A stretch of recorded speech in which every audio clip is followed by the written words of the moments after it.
इस वीडियो में हम राष्ट्रीय खाद्य सुरक्षा अधिनियम 2013 से रिलेटेड क्वेश्चन यहाँ पर देखने वाले हैं। चलिए स्टार्ट करते हैं। फर्स्ट जो क्वेश्चन है, छत्तीसगढ़ खाद्य और सुरक्षा अधिनियम के प्रावधानों के क्रियान्वयन हेतु राज्य के सभी स्थानीय निकाय निम्न कार्य के लिए उत्तरदायी होंगे। तो क्या हो जाएगा इसका आंसर? खाद्य सुरक्षा अधिनियम है, इसके प्रावधानों का जो भी प्रावधान है इसके क्रियान्वयन हेतु राज्य के जितने भी स्थानीय निकाय हैं उनका जो कार्य है वो क्या है? पात्र परिवारों का पहचान करना, उचित मूल्य दुकानों की निगरानी एवं पर्यवेक्षण और परिवारों को राशन कार्ड जारी करना। ये सारे ही काम इनके द्वारा किया जाएगा। नेक्स्ट क्वेश्चन है, छत्तीसगढ़ खाद्य सुरक्षा अधिनियम के तहत प्रत्येक गर्भवती महिला एवं शिशुवती माता पात्र होंगी। जो गर्भवती महिला है या शिशुवती महिला है वो खाद्य और सुरक्षा अधिनियम के तहत किस चीज के लिए पात्र होंगी? तो देखिए इसका आंसर क्या हो जाएगा? उपरोक्त सभी, यानी कि गर्भावस्था के दौरान निःशुल्क भोजन इन्हें दिया जाएगा। बच्चे के जन्म के पश्चात 6 माह तक निःशुल्क भोजन मिलेगा और योजना के अनुसार जो भी सरकार की योजनाएं इनके लिए चल रही है, मातृत्व लाभ, वो भी इनको मिलने वाला है। तो उपरोक्त सभी इसका राइट आंसर हो जाएगा। नेक्स्ट क्वेश्चन है, प्रत्येक राज्य खाद्य आयोग का अध्यक्ष नियुक्त किया जाता है। प्रत्येक राज्य खाद्य आयोग का अध्यक्ष किसके द्वारा नियुक्त होता है? तो राज्य खाद्य आयोग है, इसके अध्यक्ष राज्य सरकार द्वारा नियुक्त किया जाएगा। नेक्स्ट क्वेश्चन है, छत्तीसगढ़ खाद्य सुरक्षा अधिनियम 2012 के किस अध्याय में भूख की स्थिति में तत्काल राहत हेतु प्रावधान दिया गया है? कौन सी अध्याय में है? तो इसमें देखिए टोटल 14 अध्याय हैं और 34 धारा है। तो कौन से अध्याय में ऐसा कहा गया है कि भूख की स्थिति में तत्काल राहत हेतु प्रावधान किया जाएगा? तो ये लिखा है अध्याय 4 में, ठीक है, अध्याय 4 में है, भूख की स्थिति में तत्काल राहत हेतु प्रावधान यहाँ पर किया जाएगा। नेक्स्ट क्वेश्चन है, छत्तीसगढ़ खाद्य और सुरक्षा अधिनियम के अंतर्गत खाद्यान्न की परिभाषा में कौन आते हैं तथा किस धारा के अंतर्गत आते हैं? तो देखिए यहाँ पर धारा 1 में क्या होता है, उसका संक्षिप्त नाम और कहाँ कहाँ लागू है वह दिया रहता है। और धारा 2 में क्या होता है, धारा 2 में परिभाषाएं दी हुई होती है। तो यहाँ पर किसकी परिभाषा पूछी है? खाद्यान्न की परिभाषा पूछी है। तो खाद्यान्न की परिभाषा में कौन कौन आएंगे? ये सभी आएंगे, गेहूँ, चावल, मोटे अनाज, ये तीनों ही खाद्यान्न के अंतर्गत आएंगे। और ये किस में है? धारा 2 के 1 में है। नेक्स्ट क्वेश्चन है, छत्तीसगढ़ खाद्य सुरक्षा अधिनियम के तहत राशन कार्ड जारी करने के प्रयोजन के लिए परिवार की मुखिया मानी जाएगी परिवार की सबसे वरिष्ठ महिला जो आयु में कम ना हो। छत्तीसगढ़ खाद्य सुरक्षा अधिनियम के तहत जो राशन कार्ड जारी होता है उसके लिए जो महिला होती है उसको मुखिया माना जाता है। तो उस मुखिया की जो आयु है वो कितने से कम नहीं होनी चाहिए? वो है 18 वर्ष। उस मुखिया की जो आयु है वो 18 वर्ष से कम नहीं होगी, तभी उसको मुखिया बनाया जाएगा। नेक्स्ट क्वेश्चन है, यदि कोई व्यक्ति छत्तीसगढ़ खाद्य सुरक्षा अधिनियम की धारा 25 के अंतर्गत किसी प्रावधानों का उल्लंघन करता है तो वह दंडनीय होगा।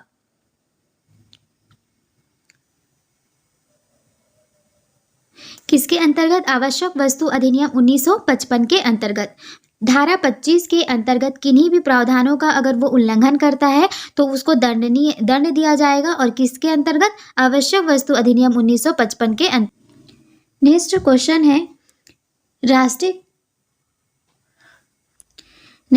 है, राष्ट्रीय खाद्य सुरक्षा अधिनियम 2013 के अंतर्गत किस अध्याय में शिकायत निवारण तंत्र हेतु प्रावधान किया गया है?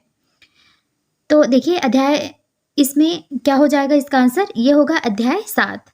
अध्याय 7 में क्या क्या दिया गया है एक बार पढ़ लेते हैं।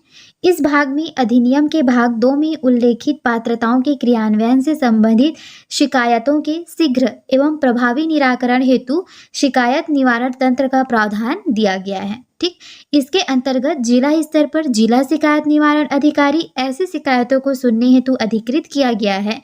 साथ ही इस अधिनियम के क्रियान्वयन की मॉनिटरिंग करने तथा जिला शिकायत निवारण अधिकारी द्वारा किसी शिकायत के संदर्भ में पारित आदेश के विरुद्ध अपील की सुनवाई हेतु राज्य खाद्य आयोग के गठन का प्रावधान करेगी।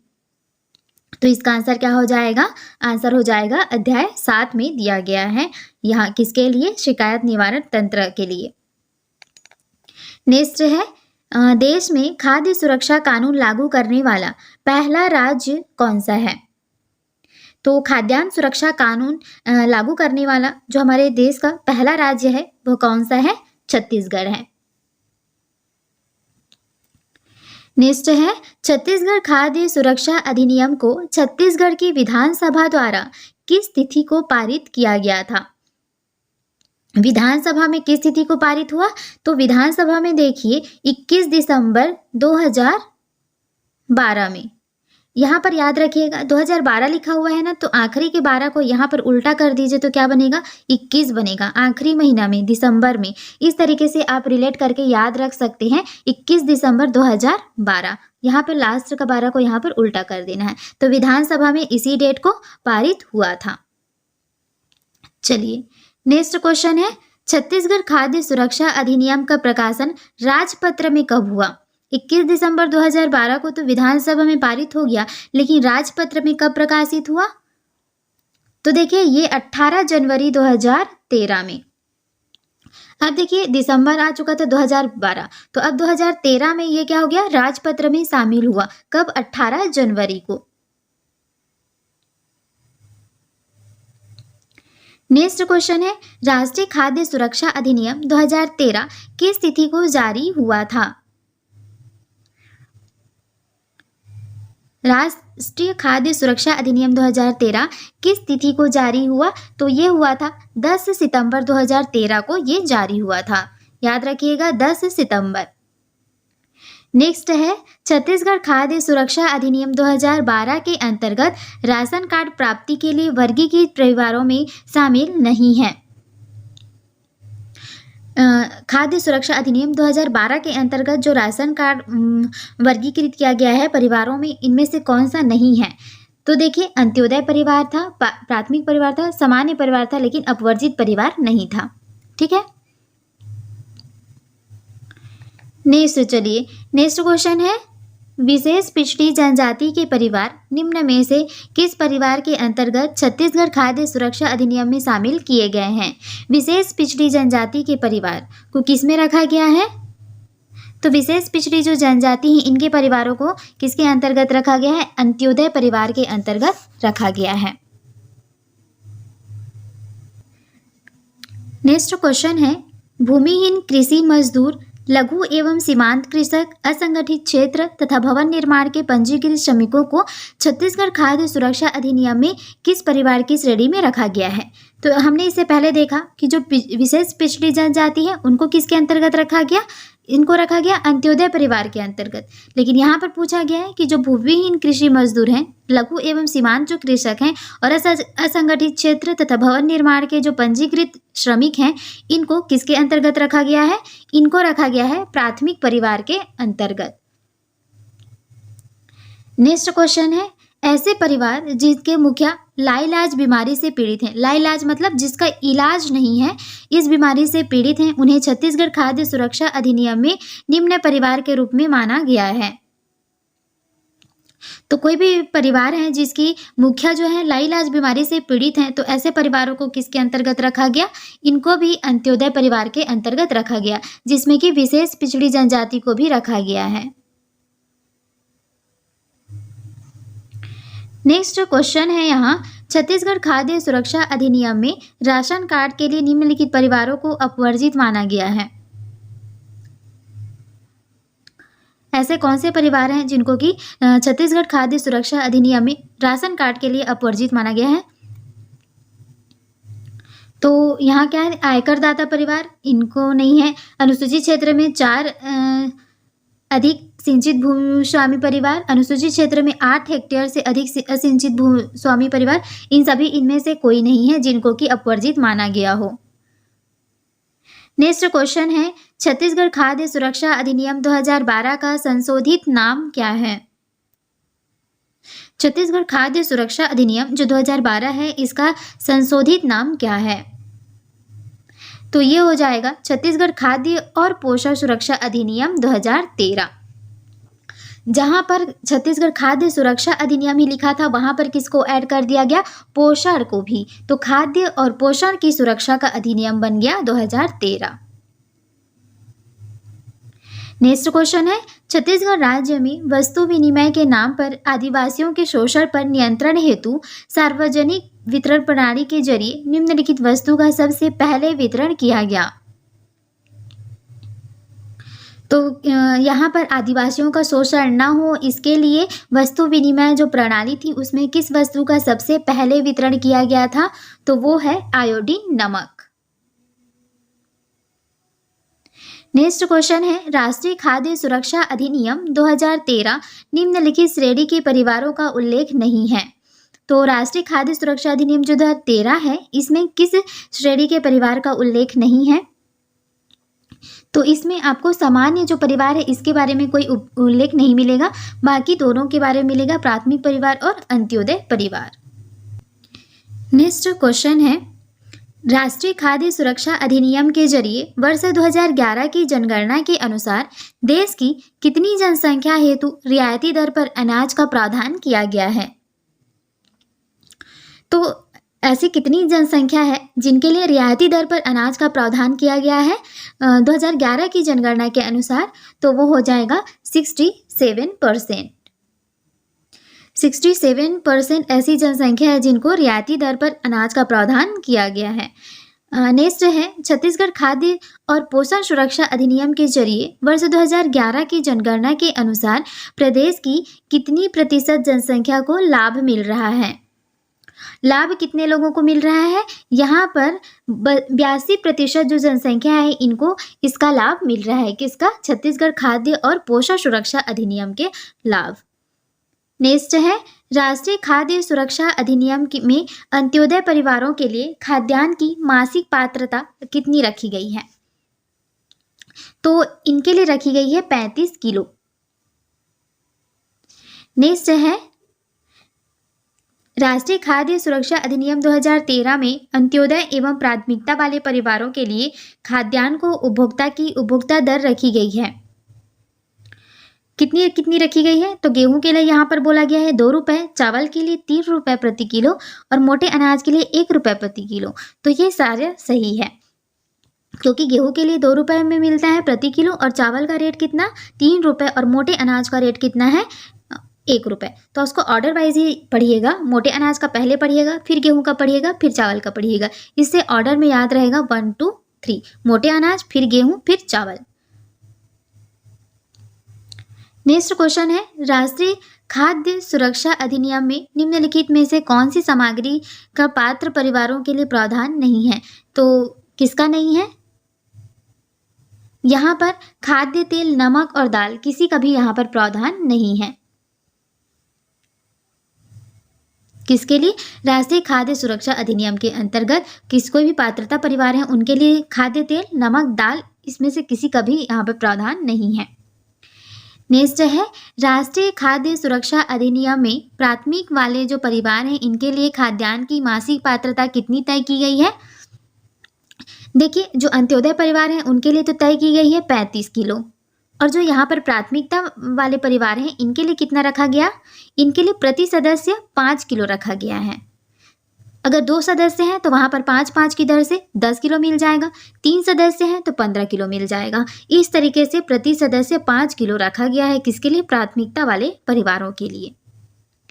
नेक्स्ट क्वेश्चन है, छत्तीसगढ़ खाद्य और पोषण सुरक्षा अधिनियम 2012 में अंत्योदय परिवार के लिए खाद्यान्न की प्रदाय दर कितनी तय की गई है? तो 1 रुपये प्रति किलो यहाँ पर तय की गई है।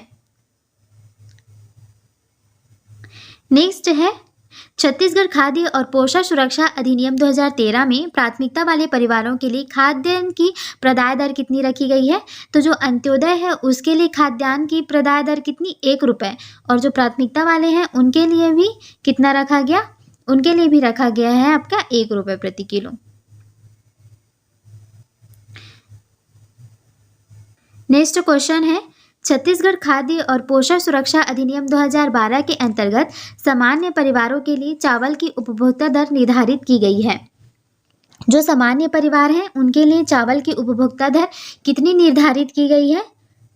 तो छत्तीसगढ़ खाद्य और पोषण सुरक्षा अधिनियम 2012 के अंतर्गत जो सामान्य परिवार हैं उनके लिए खाद्यान्न या चावल की जो उपभोक्ता दर है, चावल की उपभोक्ता दर कितनी रखी गई? 10 रुपये प्रति किलो रखी गई है। याद रखिएगा, किसके लिए? सामान्य परिवारों के लिए चावल की उपभोक्ता दर 10 रुपये प्रति किलो रखी गई है। नेक्स्ट क्वेश्चन है, छत्तीसगढ़ खाद्य और पोषण सुरक्षा अधिनियम 2012 में निम्नलिखित का प्रावधान नहीं है। किसका प्रावधान नहीं है?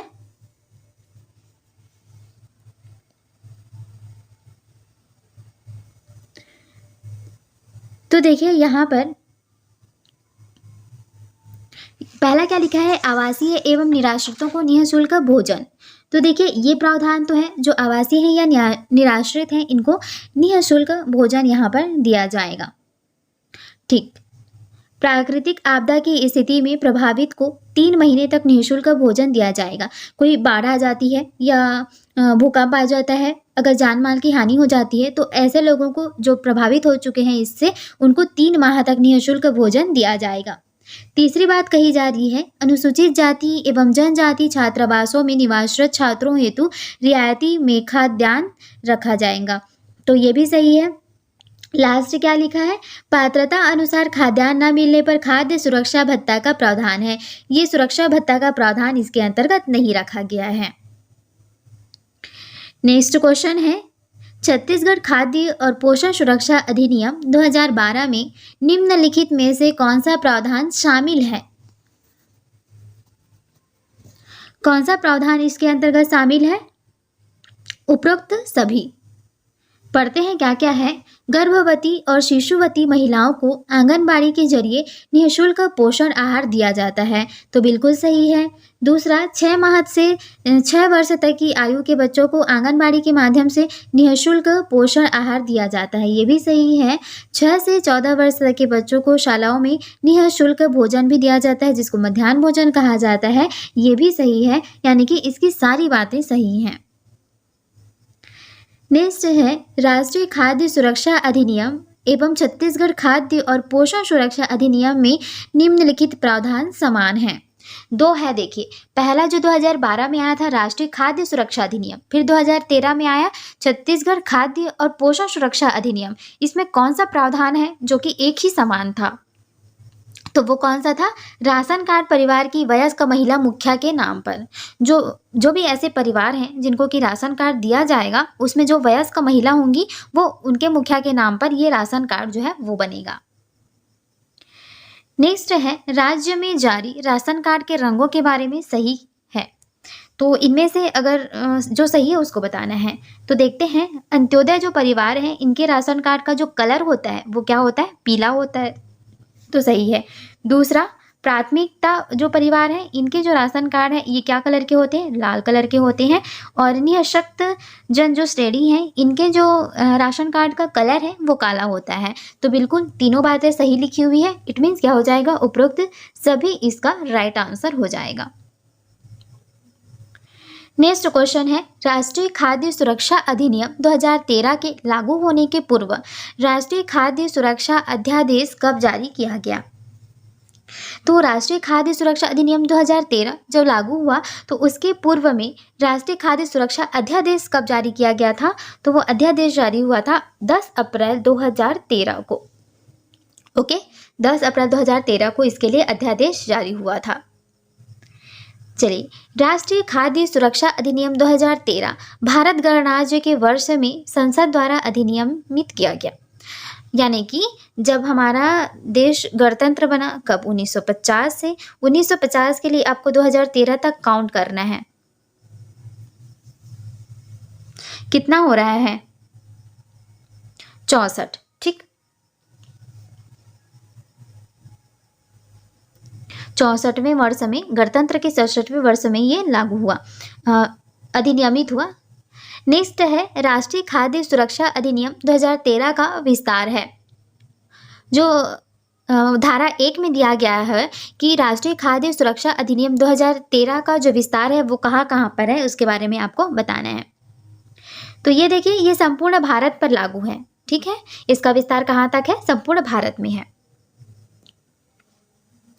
नेक्स्ट है राष्ट्रीय खाद्य सुरक्षा अधिनियम 2013 के अंतर्गत परिभाषाएं किस धारा में उल्लेखित हैं? तो मैंने आपको बताया था परिभाषा धारा 1 में क्या होता है कि उसका संक्षिप्त नाम होता है और वो कहाँ कहाँ लागू है उसके बारे में होता है। धारा 2 में क्या होता है? धारा 2 में होता है परिभाषा, जितनी भी उससे रिलेटेड परिभाषाएं होती है वो होता है। तो अभी हमसे क्या पूछा है, परिभाषाएं किस में होती है? तो धारा 2 लगाएंगे। नेक्स्ट क्वेश्चन है राष्ट्रीय खाद्य सुरक्षा अधिनियम 2013 के अंतर्गत केंद्रीय पूल से खाद्यान्न के स्टॉक का आशय है। इसका मतलब पूछ रहा है कि केंद्रीय पूल से खाद्यान्न के स्टॉक का आशय क्या है। तो देखिए, केंद्रीय पूल क्या होता है? केंद्रीय पूल क्या होता है? जहाँ पर जो भी चीज़ें हैं खाद्यान्न की, उसको क्या करते हैं? भंडारण करके रखा जाता है, उसके लिए यूज़ किया जाता है केंद्रीय पूल। तो इसके बारे में चलिए देखते हैं। केंद्रीय सरकार द्वारा न्यूनतम समर्थन मूल्य संक्रियाओं के माध्यम से उपार्जित खाद्यान्न।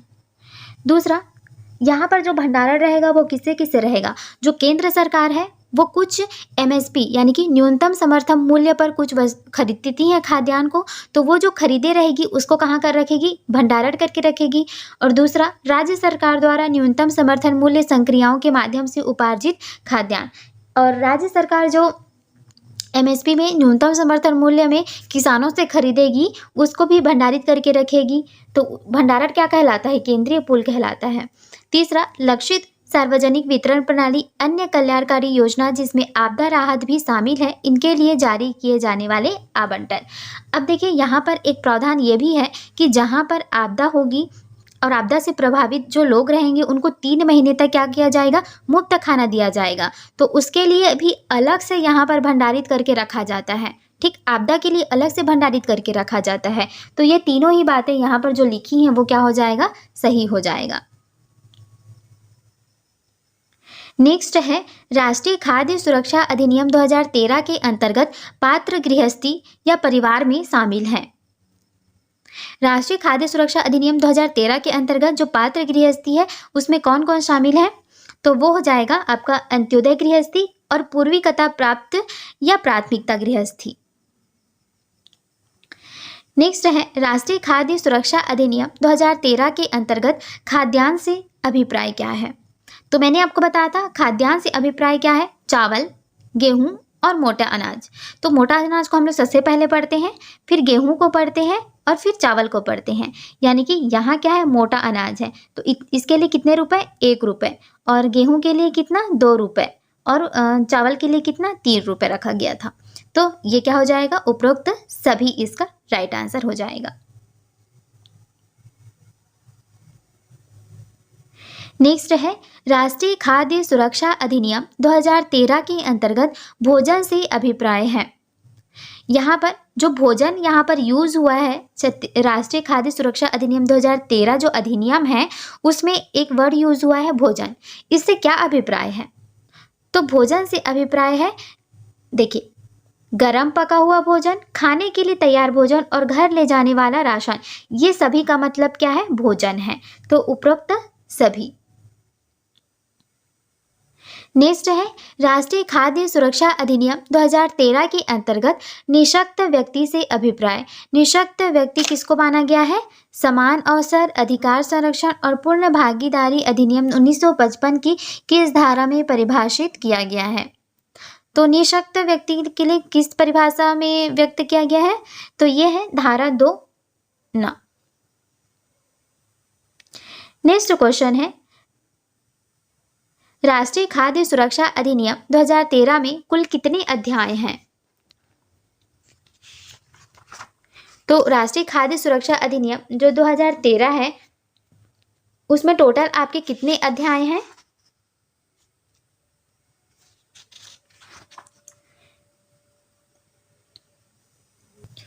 तो क्या हो जाएगा, टोटल यहाँ पर 13 अध्याय हैं इसमें। नेक्स्ट क्वेश्चन है, राष्ट्रीय खाद्य सुरक्षा अधिनियम 2013 में कुल कितनी अनुसूचियां हैं? तो इसमें 13 तो अध्याय हैं और कितनी अनुसूचियां हैं? 4 अनुसूचियां हैं इसमें। नेक्स्ट क्वेश्चन है, राष्ट्रीय खाद्य सुरक्षा अधिनियम 2013 में हितग्राहियों की पात्रता किस अध्याय में उल्लेखित है?